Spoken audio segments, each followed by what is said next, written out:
Bonjour. Alors aujourd'hui, on va commencer un nouveau chapitre. C'est en fait le dernier sur la dynamique moléculaire. Bon, c'est un chapitre qui vient juste après le chapitre dans lequel on a traité la méthode Monte-Carlo. Donc, il s'avère un peu nécessaire de donner une brève discussion sur la différence entre la dynamique moléculaire et la méthode de Monte-Carlo. Donc ça, on va le voir dans le cours, au fur et à mesure qu'on avance dans le contenu de ce chapitre. Alors, on va d'abord commencer par donner quelques références, certaines références qui pourront être utiles si vous voulez s'approfondir sur les notions qu'on va voir. Alors, surtout qu'on va essayer de résumer un peu trop ce qui existe dans ces références. On va juste faire une petite introduction, c'est pour ça que j'ai intitulé Introduction. C'est juste les notions nécessaires à connaître sur la dynamique moléculaire. Mais le détail, vous pouvez le voir par exemple dans ces références. Je cite par exemple deux références qui sont importants, que je juge qui sont importants. Le premier, c'est le bouquin de Rapaport, intitulé The Art of Molecular Dynamic Simulation.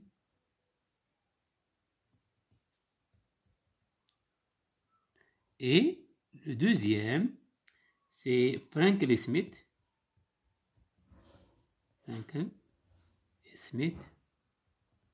Intitulé Understanding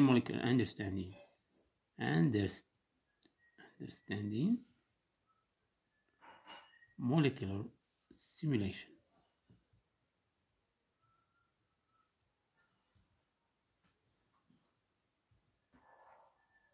Ce sont deux bouquins de référence. Ils sont bien sûr accompagnés de codes. Donc, ils contiennent des codes. Alors, c'est-à-dire des codes pour implémenter la méthode de dynamique moléculaire dans certaines situations, surtout pour le gaz d'argon, par exemple.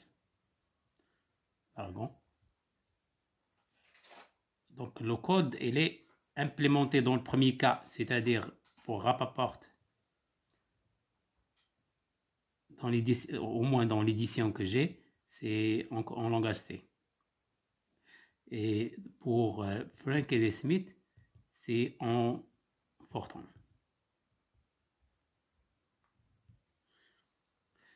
Voilà, donc nous, on va juste parcourir disons, les premiers éléments traités dans ces références, juste pour savoir de quoi il s'agit.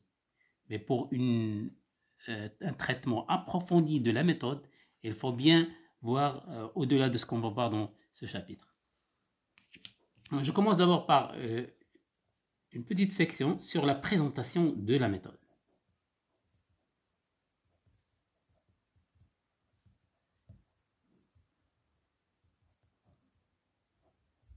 Donc, la méthode, d'abord, il faut introduire la méthode. On vient de faire la méthode de Monte-Carlo, donc c'est le moment pour rappeler un peu la différence. Alors, pour la méthode, déjà traitée dans chapitre 3, la méthode Monte-Carlo, dans chapitre 3, elle est bien une méthode qui est avancée pour certaines situations, lorsqu'on a beaucoup de degrés de liberté. Mais nous l'avons utilisée pour les degrés de liberté de spin. Bon, la méthode de Monte-Carlo, utilisée, ça c'est important, pour le degré de liberté de spin, ça a été utilisé pour l'étude des propriétés magnétiques.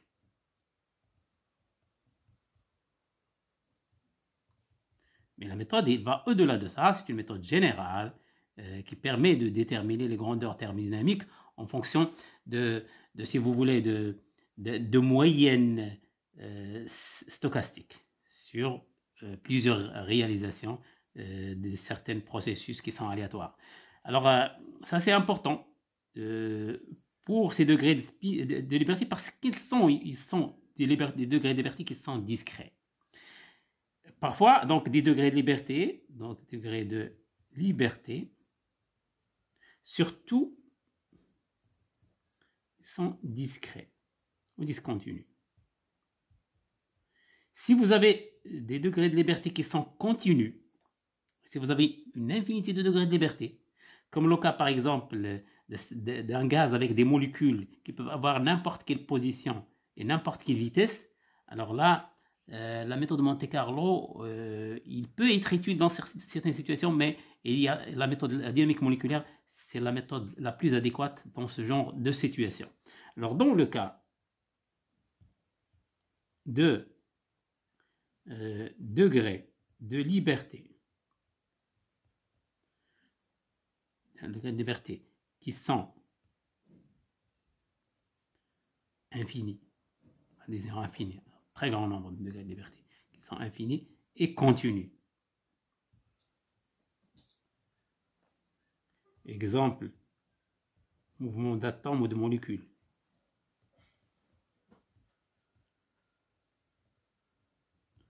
La méthode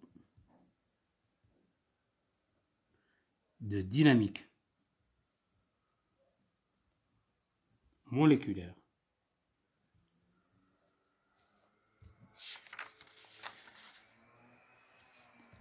s'avère plus efficace. Ça n'empêche aussi d'utiliser la méthode Monte-Carlo, mais elle va être un peu lente dans ce genre de situation et les erreurs ils seront un peu plus grandes. Bon, là, donc je vais donner une petite définition, si vous voulez, de la méthode, disons que la dynamique moléculaire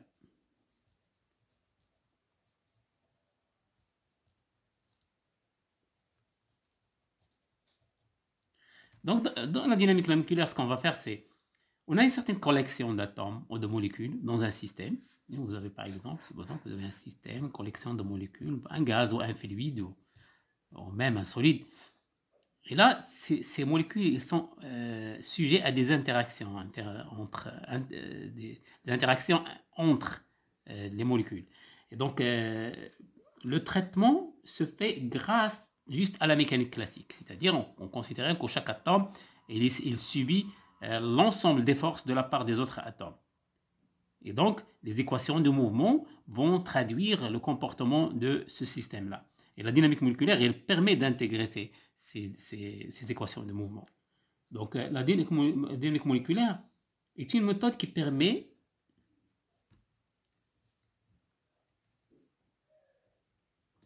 en fait de déterminer quoi? Donc, déterminer la trajectoire de chaque molécule. Oui. Mais trajectoire, c'est-à-dire la position et la vitesse de chaque molécule. Pourquoi position et vitesse? Parce que la position et la vitesse, c'est vraiment l'état de la particule.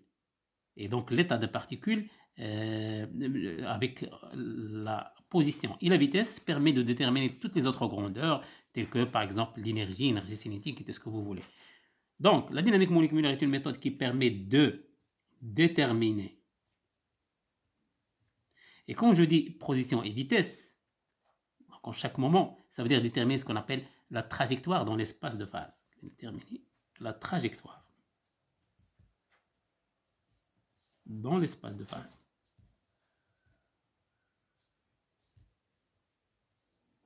Donc ça, vous le connaissez. Donc, d'une collection, comme j'ai dit, de molécules.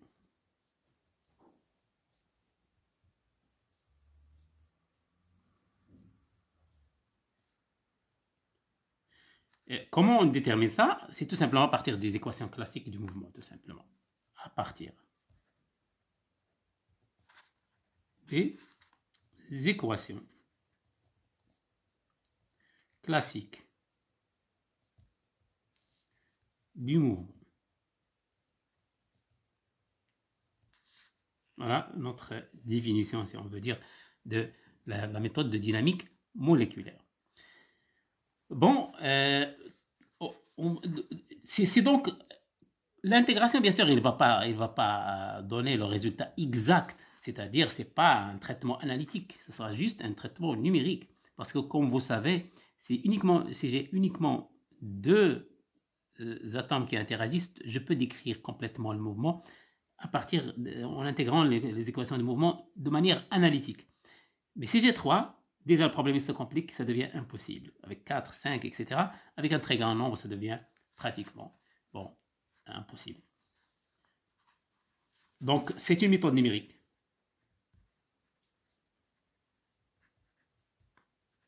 Méthode numérique qui permet d'intégrer les équations du mouvement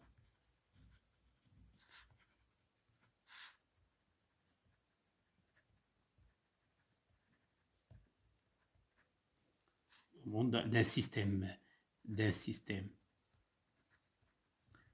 complexe au niveau atomique.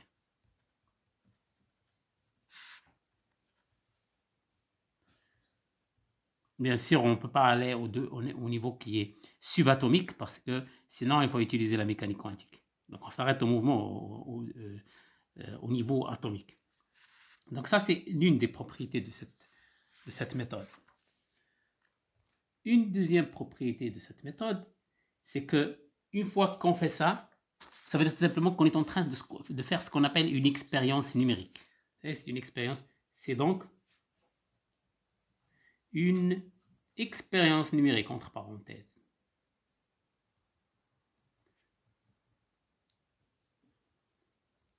Moi, c'est ce que ça veut dire une simulation, c'est une expérience numérique. À partir de laquelle, bien sûr, c'est pas donc à partir de laquelle, on ne va pas faire des mesures dans cette expérience, on va déterminer des moyennes, et à partir de laquelle on détermine des grandeurs thermodynamiques, en moyenne, bien sûr.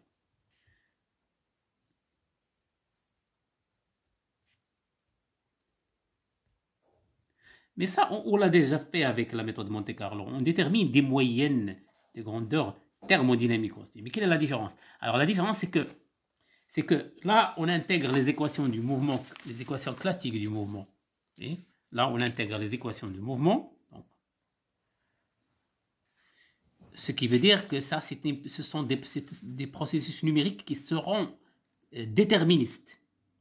Autrement dit, les équations de mouvement permettent de déterminer exactement le comportement exact, même si c'est numérique, mais c'est un comportement déterministe. C'est-à-dire, si j'ai des conditions initiales, je détermine des conditions à un instant juste après, de façon déterministe. Même si je refais, je vais retrouver la même chose. Si je refais, je retrouve la même chose. Mais la méthode Monte Carlo, on peut dire que c'est une méthode stochastique. Donc, dynamique moléculaire, c'est une méthode déterministe. Alors, Monte Carlo est une méthode stochastique, donc aléatoire, donc des nombres aléatoires, contient des nombres aléatoires. Donc là, on a introduit un temps Monte Carlo, étape Monte Carlo au temps Monte Carlo. Donc c'est un temps fictif qu'on a introduit ici, un temps fictif. En fait, ça n'existe pas, c'est pas un temps qui a une existence réelle. Alors que là, c'est un temps réel, parce que c'est déterministe. Donc on va l'intégrer dans le temps, de manière réelle, on va faire la moyenne sur des situations réelles. Donc ça, c'est parmi les plus grandes différences entre Monte Carlo et la dynamique moléculaire. Donc, la dynamique moléculaire, donc en fait compte, la dynamique moléculaire résout les équations du mouvement. Résout les équations de mouvement. Les équations de mouvement. Équations de mouvement. À chaque fois, on va écrire équation de mouvement, donc EM. De mouvement. Mais ces équations de mouvement, ils sont sous leur forme naturelle, qui est la forme, par exemple, newtonienne. On va l'appeler la forme 1. Alors, forme F1, je vais l'appeler newtonienne. Ça, c'est la forme usuelle, la forme standard. Oui, donc, on peut les résoudre, les équations, sous cette forme. En supposant que j'ai une collection de molécules chaque molécule, il est à une position, par exemple, à partir d'une origine, il est à une position RI, pour l'atome numéro I, par exemple, et il a une vitesse, si vous voulez dire, c'est VI, par exemple, et ça, c'est vrai pour n'importe quelle molécule. Donc, la position et la vitesse, ça détermine une composante, deux composantes de l'espace de phase de ce système-là. C'est la même chose pour les autres. Et toute la dynamique, elle est décrite par la loi de Newton. Alors, Newton, il dit que pour quel que soit I, égale à 1 jusqu'à N, donc, qu'est-ce que j'aurai? J'aurai la masse MI fois RI, 2 points, donc ça c'est l'accélération, égale la force qui agit sur la molécule numéro I. Donc ça c'est la loi de Newton pour tous les I. Ça suppose que je connais la force. Si je connais la force, je peux déterminer les trajectoires de chaque molécule. On va discuter après, juste la section qui va venir, on va voir cette question de force. Mais pour le moment, je donne la forme générale. Alors, on peut aussi adopter une deuxième forme, qui est l'autre description équivalente, mais un peu plus générale, si on veut dire, de la description newtonienne, c'est la description lagrangienne. Donc, forme, donc lagrangienne. Alors, pour cette forme lagrangienne, donc, comme vous connaissez, là, on ne va pas utiliser les forces, bien sûr, on va utiliser le lagrangien. Lagrangien, il dépend des coordonnées généralisées et des vitesses généralisées, si vous voulez dire. Il peut dépendre aussi du temps, explicitement. Mais on sait qu'il dépend implicitement aussi du temps. Mais il y a des situations où ça dépend aussi du temps. Donc ça, c'est le Lagrangien. Et les équations de mouvement, c'est tout simplement les équations de Euler-Lagrange. Et ces équations, elles sont sous la forme d sur dt, quel que soit i toujours, de dl sur dq.i moins dl sur dqi égale à 0, quel que soit i, égale à 1 jusqu'à n. Voilà, Lagrangien, comme vous connaissez, il est défini en général, c'est comme l'énergie cinétique moins l'énergie potentielle. L'énergie cinétique moins l'énergie potentielle. Qui peuvent dépendre de ces paramètres. QI. Alors, la forme 3, donc sinon, donc là, on doit avoir la force, là, on doit avoir le potentiel, l'énergie potentielle. La forme 3, c'est une forme qu'on appelle forme hamiltonienne. Alors, la forme hamiltonienne, c'est à partir d'un hamiltonien bien sûr qu'on détermine à partir du lagrangien. Je ne vais pas rentrer dans le détail, mais ici, on va faire changement de variable. On va utiliser toujours la coordonnée généralisée Q du T et l'impulsion généralisée conjuguée à Q, qui est P de T. Pour chaque atome, bien sûr. Il y en a plusieurs. Donc, il peut dépendre de T, dans le cas échéant. Dans ce cas-là, j'ai les équations de Hamilton. Alors, les équations de Hamilton, c'est tout simplement, j'aurai dpi sur dt est égal à moins dh sur dqi,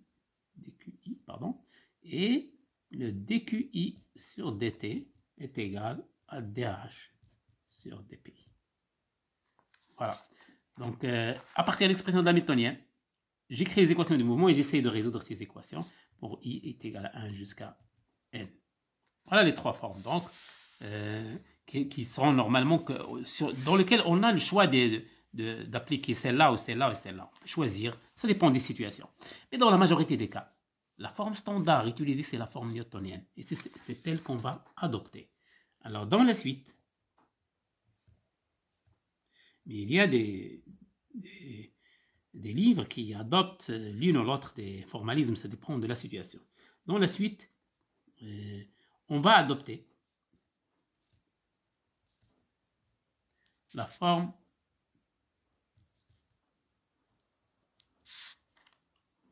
newtonienne. F1. Dans ce cas, donc, il faut déterminer la force. Donc, ça implique qu'il faut avoir la force. Il faut avoir les forces FI. Il faut les avoir. Et en général, si on vous donne les forces, vous pouvez résoudre, donc en principe, vous pouvez commencer à résoudre les équations de Newton. Mais parfois, il est plus adéquat. Mais en général, il est plus adéquat de trouver des potentiels et pas des forces. C'est quoi? D'avoir des potentiels U qui dépendent de toutes les positions de R1, R2, parce que c'est des interactions, donc ça peut dépendre de R1 jusqu'à R1. Donc, parfois, on vous donne, quand je dis potentiel, c'est énergie potentielle. Donc, dans ce cas-là, vous pouvez déterminer les forces uniquement par Fi égale moins grade U, qui dépend de R1, R2, RI, je mets RI parce que j'ai le I ici, Rn. Voilà. Parfois, donc, si j'ai le potentiel, je peux déterminer les forces. Mais le gradient ici, c'est très important. C'est le gradient par rapport à la position de I, RI. Oui, c'est-à-dire vous fixez les autres et vous faites varier le RI pour trouver la force sur le I. C'est juste comme si j'ai des atomes qui sont gelés. Seul l'atome I qui est en mouvement, dans le potentiel créé par les autres. Et donc, vous faites varier le RI, et donc par petite variation, vous trouverez la différence de potentiel qui existe entre les deux positions, vous déterminez donc la force. Voilà, ça c'est formalisme général qu'on va adopter. Premièrement, ce qui est important ici, c'est que tout dépend de ce potentiel. Et là, il faut avoir une vision des types de potentiels qui sont disponibles dans la pratique. C'est très important, ce point-là. Donc, c'est pour ça qu'on va d'abord donner un peu de l'attention à ces potentiels. On va voir comment ça se passe. C'est le point clé, ces potentiels-là. Donc, je vais faire une deuxième, donc tout de suite, une deuxième section sur les potentiels interatomiques.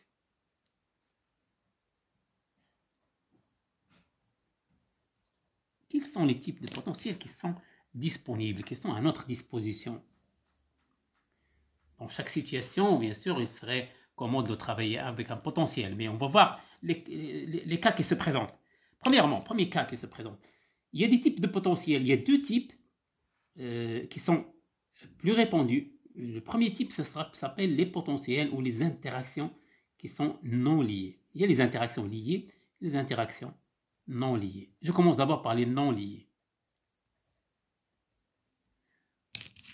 Les interactions non liées. Qu'est-ce que ça veut dire les interactions non liées? Donc, grosso modo, des interactions liées, c'est que quand il y a des interactions entre deux objets ou deux atomes, alors cet atome-là, il a tendance à être toujours au voisinage de la première, donc il ne va pas aller s'éloigner, donc il est toujours lié à la source du potentiel. S'il est toujours au voisinage, il n'a pas le droit d'aller un peu loin, il est toujours ramené vers le voisinage, ça s'appelle des interactions liées. Si la molécule peut aller un peu dans des grandes distances, à partir de la source, on peut les appeler des interactions non liées. Ceci indépendamment de ce que le potentiel est attractif ou répulsif. Donc bien sûr, il y a une liaison entre le type de potentiel et le fait qu'il est attractif ou répulsif. S'il est fortement attractif, il sera nécessairement lié. Mais ça, on va pas rentrer dans ce détail. On va rester toujours dans le cas général en disant un potentiel qui est non lié, qui serait sa forme. Donc, dans ce cas, ce potentiel-là, qui dépend en principe R2, il dépend de toutes les positions. Quand est égal, il contiendra des termes, des contributions. Je vais essayer de voir les contributions non liées en général. Donc, il peut y avoir une contribution qui dépend que de RI. Pour chaque I égale 1 jusqu'à n, pour chaque I, il y a une contribution qui dépend que de la position actuelle de I. Et il se peut que j'ai un E qui dépend de RI et de RJ. Autrement dit, vous avez, il dépend de deux atomes. C'est-à-dire, ça c'est l'interaction de l'atome avec d'autres. Ça, c'est l'interaction de l'atome, pas avec d'autres, mais avec un potentiel que je vais dire imposé, comme un champ électrique externe, par exemple. Il est le même pour tout le monde. Autrement dit, c'est là où baignent tous les atomes. Donc, ils vont sentir tous le même potentiel au même point, s'ils passent au même point. Et donc, ça on va l'appeler interaction à un seul atome, ça, interaction à deux atomes. Il peut y avoir d'autres, en général. Donc, ce que je vais dire ici, c'est que le U1 de RI, j'écris un commentaire, c'est un potentiel, si je veux dire, c'est un potentiel appliqué. Ou externe, si vous voulez.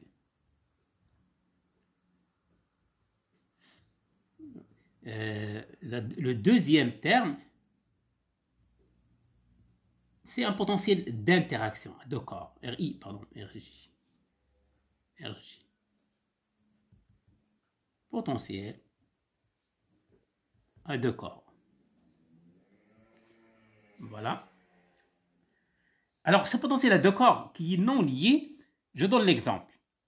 Ce potentiel non lié. Alors, quel non lié? Parce que même ce potentiel-là, il peut être lié et non lié. Potentiel de Lennard-Jones. Lennard-Jones. Et là, je ne vais pas détailler parce qu'il y a toute une section sur Lennard-Jones, donc par suite. Voilà, par la suite. Donc on va détailler ce potentiel de Lennard-Jones. Pour le moment, on est dans le cas général. Voilà. Une chose ici importante, c'est quoi? J'ai pas dit ici l'indice I. Donc il y aura l'indice I et l'indice J. Ils vont aller de quoi à quoi? Ils vont bien sûr aller de 1 à n, tous les deux. Mais attention, on ne doit pas compter un indice deux fois. Et donc on peut le faire de deux manières. On peut dire que I, la somme sur les I, et la somme, voilà. On peut simplement dire I inférieur à J. Pourquoi? Parce que la partie J supérieure à I, c'est juste, on va refaire les autres, tout simplement. C'est-à-dire, on choisit un ordre, on commence toujours par le plus petit, tout simplement. Et le deuxième, on ne va pas le répéter. Oui. Par exemple, si j'ai l'interaction entre 3 et 4, je mets 3, 4, je ne mets pas 4, 3. Et donc, c'est juste une façon de dire que la somme sur les I inférieurs à J, bon, ils sont tous de 1 jusqu'à n, c'est équivalent à dire, si je ne veux pas restreindre, je mets la somme sur les I, tous les IJ, bien sûr qu'ils soient différents, mais je dois diviser par 2. Là, je dois diviser par 2 parce que c'est un double comptage. Donc, ils sont équivalents. Bon, ce sont deux façons de dire la même chose. Une autre remarque aussi, pourquoi on travaille avec les potentiels, on ne travaille pas avec les forces? Parce qu'avec les forces, ils ont trois composants. C'est un vecteur, c'est un gradient de U. Alors que le U, c'est un champ scalaire. Donc c'est juste un scalaire, donc il est plus facile de travailler avec des formes de scalaire. Puis après, si on veut les forces, il suffit de mettre le gradient, comme on va faire comme exemple pour Lennard-Jones, justement. Bien, alors pour les interactions non liées, donc ça suffit, c'est donc comme généralité. Pour les interactions non liées, pardon, pour les interactions liées, il faut que je corrige ça. Pardon. Ouais, je vais le corriger après. Donc, les interactions non liées, les interactions liées.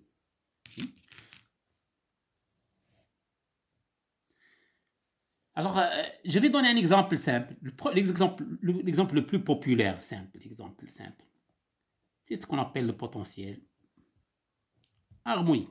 Potentiel harmonique. C'est très simple, vous avez donc ces interactions entre deux atomes, et entre les deux atomes, on suppose qu'il y a un potentiel harmonique, donc c'est quelque chose qui est modélisé par un ressort. C'est comme s'il y a un ressort. Autrement dit, le potentiel sous la forme du point de RI et RJ est égal à 1 demi-K delta X au carré, comme s'il y a, donc une fois l'atome se déplace de sa position d'équilibre, il y aura donc bon, ça c'est, pour bien préciser, ça, hein, à partir d'une origine, ça c'est RI, ça c'est RJ. Ça c'est tout simplement RIJ. Okay? Donc j'ai le RIJ, il y a une position d'équilibre. Et s'il se décale de cette position d'équilibre, là c'est le R équilibre. R équilibre. Et s'il se décale de cette position d'équilibre, c'est juste ce décalage-là qui est là. Okay? Donc au carré. C'est delta X au carré si vous voulez. Mais c'est dans toutes les directions. Comme ça, comme ça, comme ça. En général. Et là, ce cas, il peut dépendre de IJ si les types d'atomes sont différents. Okay? Donc en général, c'est la forme harmonique. Donc si je la trace, et là, j'ai donc RIJ. Il y a une position d'équilibre, R équilibre, et ça, c'est une forme parabolique, et donc, c'est comme ça. Oui, ça peut couper, allez. Voilà, ce qui est important, c'est que ça, c'est une position d'équilibre. Ça veut dire que le potentiel, il est limite dans sa position minimale. Donc là, la force, elle va s'annuler, parce que le gradient égale 0. Alors, deuxième type de potentiel que je vais donner comme exemple ici, on va l'appeler potentiel de Morse. Parce que Morse, bon, il va corriger ce potentiel. Il dit dans la réalité, si je prends ce potentiel-là, j'essaie de séparer les atomes entre eux. Alors, si je sépare, donc le potentiel toujours, il tient, il y a toujours la formule qui tient, mais dans la réalité, je peux casser le ressort et cet atome-là peut se libérer. Et donc, pour corriger ça, Morse, il a introduit un potentiel sous la forme suivante. Donc, c'est la forme d'un facteur D0, 1 moins exponentiel, moins une constante A, et là c'est toujours RIJ moins R équilibre, comme là, mais là vous avez un carré là. Donc c'est une correction. Bon, c'est une correction qui va induire une très grande différence. Alors la différence c'est que si je trace le U, maintenant en fonction de RIJ, là aussi c'est le U, RIJ. Bon, je signale que le RIJ, c'est que je note RIJ, c'est juste le RI moins RJ. Voilà. C'est la différence c'est la distance entre eux. Donc, si en fonction de RIJ, il y a toujours le R équilibre, comme j'ai en haut, il y a toujours ce comportement harmonique lorsqu'ils sont voisins l'un de l'autre, lorsque R est voisin de R équilibre, mais une fois que ça diffère, ça devient large d'un côté ou de l'autre, il y a d'autres choses qui vont se passer. Par exemple, supposons que R et J, elle tend vers plus l'infini. Alors regardons, plus l'infini, donc exponentielle moins l'infini, donc le U de RIJ, il tend vers D0. Voilà. On va voir ce que ça veut dire. Et lorsque RIJ tend vers moins l'infini, le U de RIJ, il tend vers, alors moins l'infini, alors donc RIJ vers moins l'infini. Donc ça, c'est infini. Okay? Donc c'est plus l'infini. Donc c'est infini. Donc vers moins l'infini, c'est plus l'infini. Autrement dit, donc, vous avez quelque chose comme ça. Donc cette partie-là, c'est presque celle-là. Mais cette partie-là, vous avez plus l'infini dans ce côté, dans ce côté-là, vous avez un D0. Donc, bon, vous avez tend vers un point particulier qui est juste le D0. Ça veut dire que si je suis ici, c'est comme un oscillateur harmonique. Mais une fois que je m'éloigne, ça y est, l'atome il devient libre là.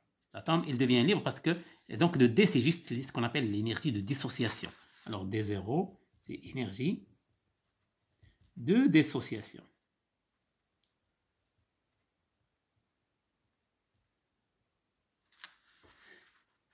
Pour voir ceci, une fois que je suis là, le potentiel il est presque constant. Et quand le potentiel est presque constant, donc le gradient égale 0, donc la force est nulle. Là, la force est nulle. Alors, à ce voisinage-là, vous avez V presque constant. Donc, F égale moins grade V, c'est presque 0. Donc, il n'y a pas de force. Donc, c'est une dissociation.